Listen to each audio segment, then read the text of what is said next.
For anybody that cares, thermostat. Looks like today we're going to get in. Okay, we're going to do 37 degrees.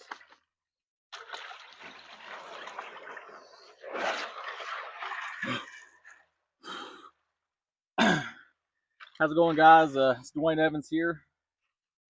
Something like I've always wanted to try, just kind of doing the podcasting. And I cold plunge every day. So I figured why not turn them, put them together and have more fun with it and be more productive. So I'm coming with you today. Is going to be called the Plunge Cast. Kind of going to go over just a couple different types of topics, family, self-development, business, health, and mindset, and kind of allow it to just navigate however it goes. If the body starts getting too cold, we might cut it short, but we'll see how it goes. So normally I do 20 minutes today, so we're going to shoot for the 20 minutes. Like I said, we're shooting about 37 degrees in this beautiful, beautiful morning. So the topic today I kind of want to start off with is building resilient children, putting resilience in your kids, and kind of what that looks like for this generation nowadays. As a parent, we all don't want our kids to suffer. We don't want them to go through any type of pain or anything. And we can easily, quickly, go to their aid and help fix whatever the problem is. So we have a big hike coming up here in November that I've challenged the other men that are going to take their kids with them. And so I've got Maddie. She's going to go with me, and it's only about a 10-mile hike, doing an overnight stay, and this will be her first trip to do this. She's only 7, but it's time to start getting into the game. So on top of that, we started doing the conditioning side of things. We've bought her a pack, a great kids pack. We've loaded it down with some just bottled water, the snacks, and the essentials, and off we went. So we were shooting for a 6-mile hike there at Greenbow.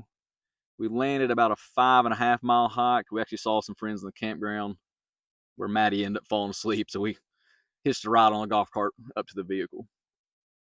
But kind of want to dig deeper into that story itself. So this first hike for her with the backpack on, she's all excited about this trip because all the other kids going, the friends going, and so this hike, the Greenbow, is just Taryn and Connor and me, so just us 4. And honestly, she did absolutely amazing. The first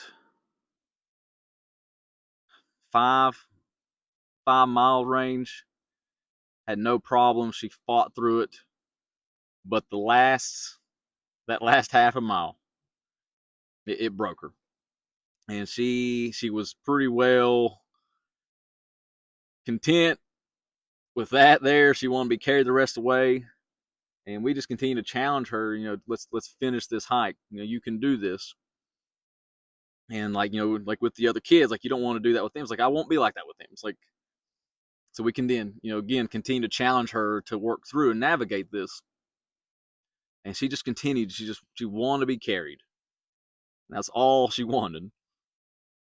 And for me, of course, I would just throw her on my shoulders and off we continue to go. But both of Taryn and I, we slow that down. We try to help navigate and work her through that hard situation.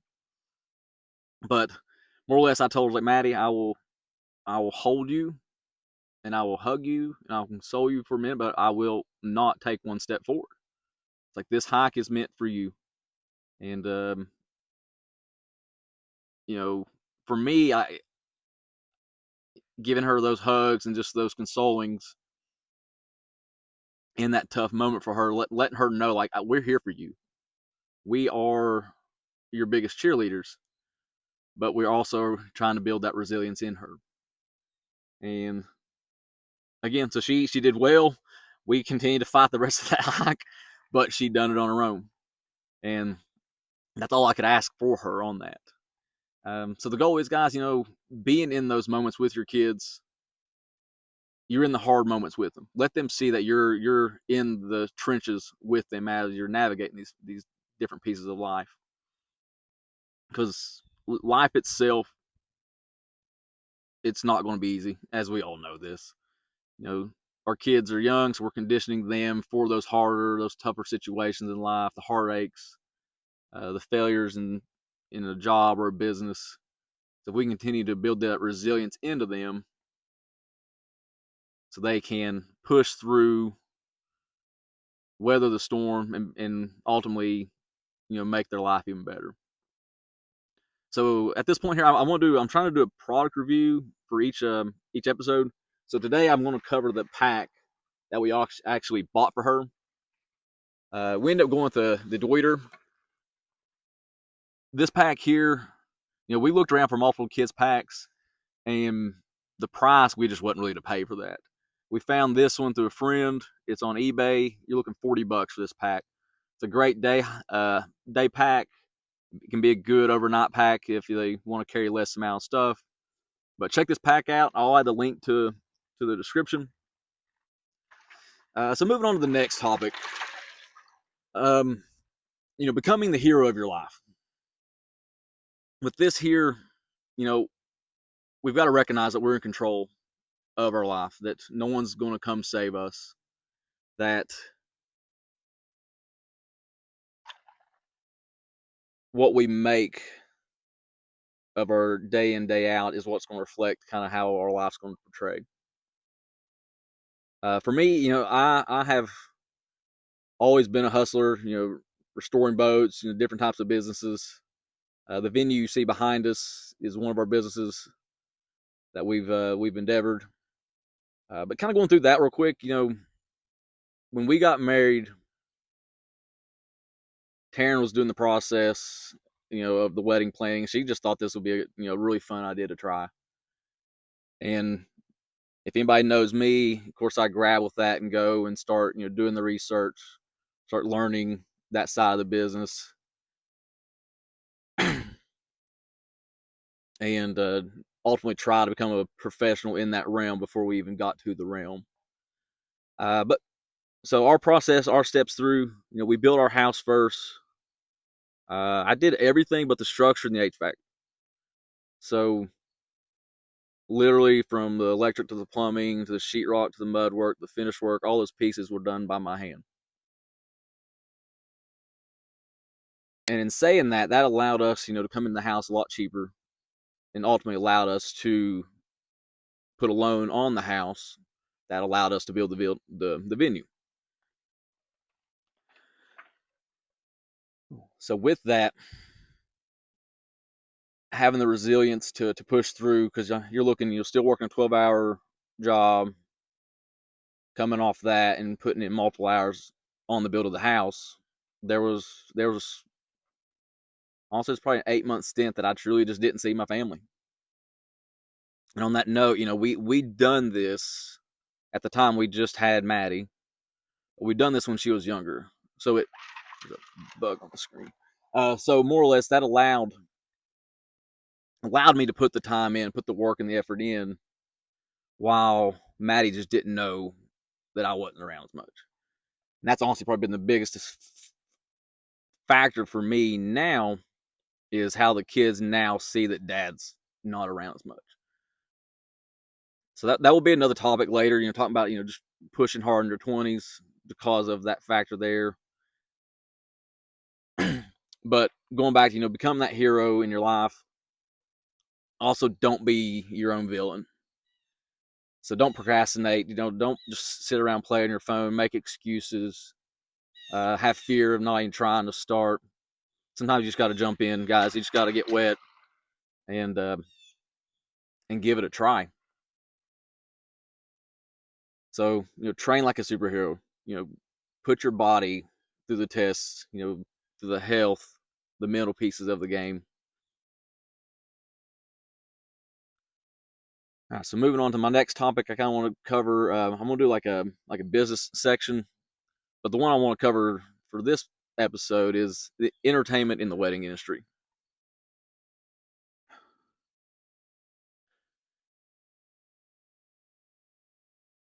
So, brides, as you're planning your wedding, don't just think, people are there, have the ceremony, you feed them and then leave.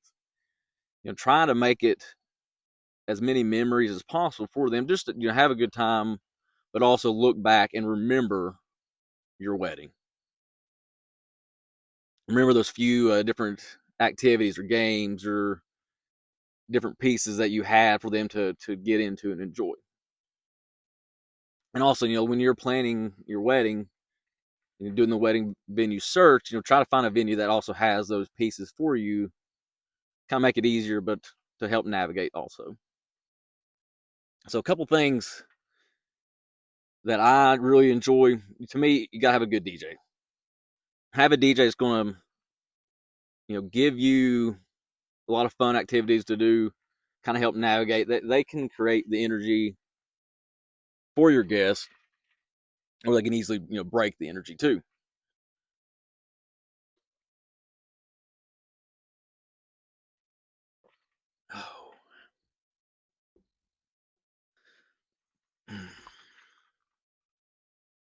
So we've been close to almost 250 weddings roughly. A couple of things I've seen that have been just absolutely a lot of fun. That would be a great piece to add to your wedding. Probably one of my favorite, honestly. It was actually, this one happened just a couple months ago.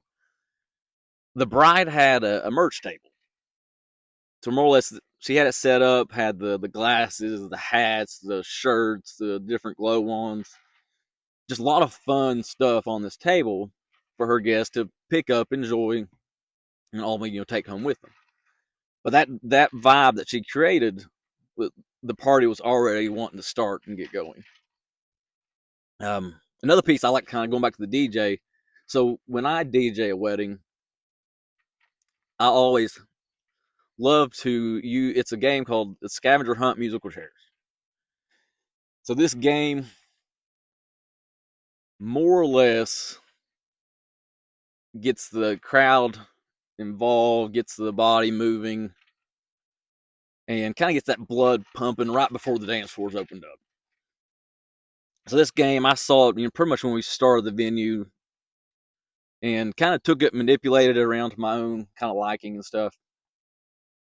But I'll bring the bridal party out. I have them go find different things in the crowd, come back. One chair's gone. A few ways I've even started to implement, like find a girl with a colorful dress. So I'll have them come out, and then I'll ultimately go ahead and do a fashion show. So I'll have them walk the runway up to the bride and groom, spin, come back to the to the chair. So trying to get them to have a little bit more fun. It gets a good laugh, gets the crowd moving. Now, another favorite thing we've had was a caricature. So the one that does like the funny faces. He set up in the corner, and honestly, I actually still have the picture hanging in my office. It's such a cool little piece, not seen before. So, ladies, that's a great one to check out. So kind of going over the venue part, find a venue that's got different pieces put in. So for us, we design the building around to try to maximize the entertainment. The sound system, it's all built in. The light system for the dancing is all built into the building. So it's off the floor. It's not an eyesore. We've got the suites. That's more or less, y'all can utilize those all day long. Kind of keeps the guys out of trouble while the girls are getting ready. We got disc golf. We've added a photo booth and just multiple areas for your guests to exist, during the reception. All right, so moving on. We're going to go over kind of the health and wellness side. So for me, it was probably a little over 3 years ago, roughly. I was 228 pounds. I'm sitting right now about 175 to 178 range.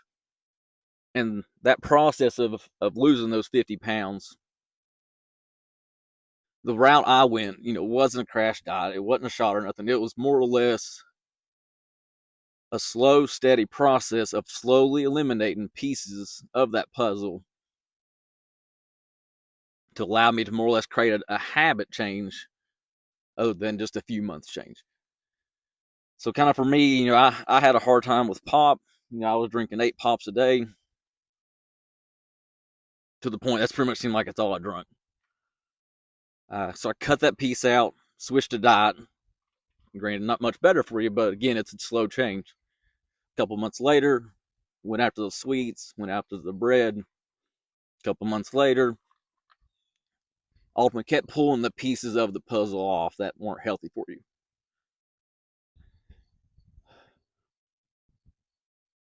So for me now, I kind of focus in on just the meats, vegetables, and fruit.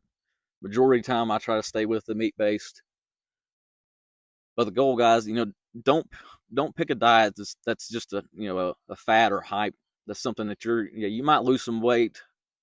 Once you come right off of it, you're right back to square one.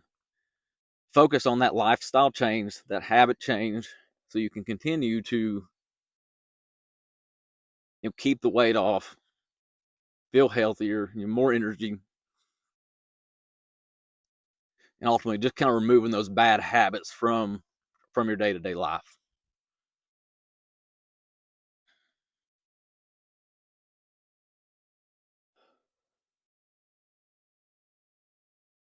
So kind of the last topic I kind of want to cover, guys, don't just sleepwalk through life. All so much it just seems like we all just wake up, scroll on your phone, get ready, go to work, do your job, come home, eat, and go to sleep. There's no real growth in between those steps. And guys, we're truly just not feeling alive. You probably more or less feel like a zombie. It's just another day, waiting for the weekend. And guys, it's time to shock your system, to get out there, start learning new things, start trying new things. And the few things I've kind of covered, be that hero of your life, the health and wellness side, guys, those pieces are a part of that puzzle. And ultimately, don't just look back here in 30 years and not see any moments of change, any moments of growth, any fun memories with your family.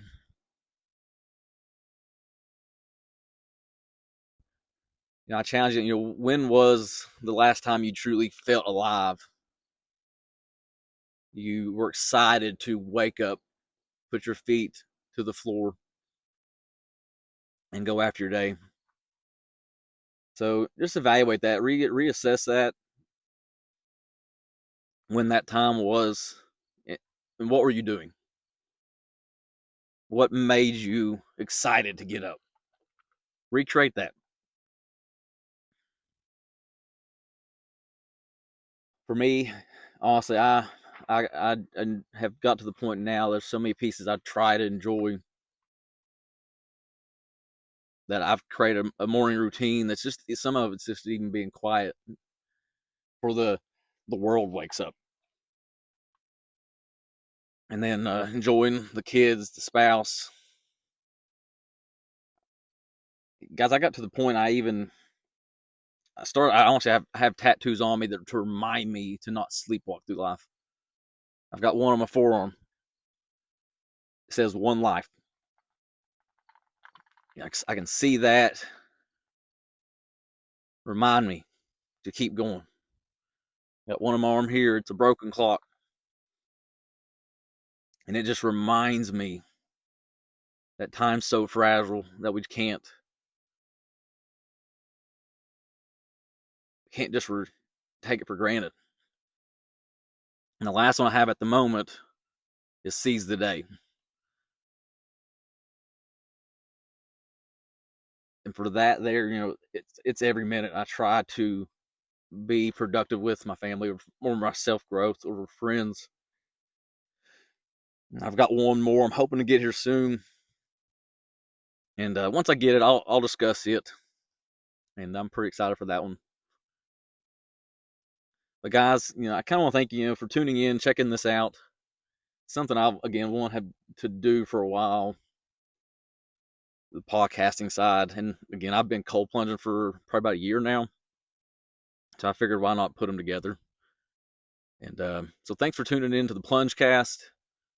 Until next time, stay grateful and keep plunging. Thanks, guys.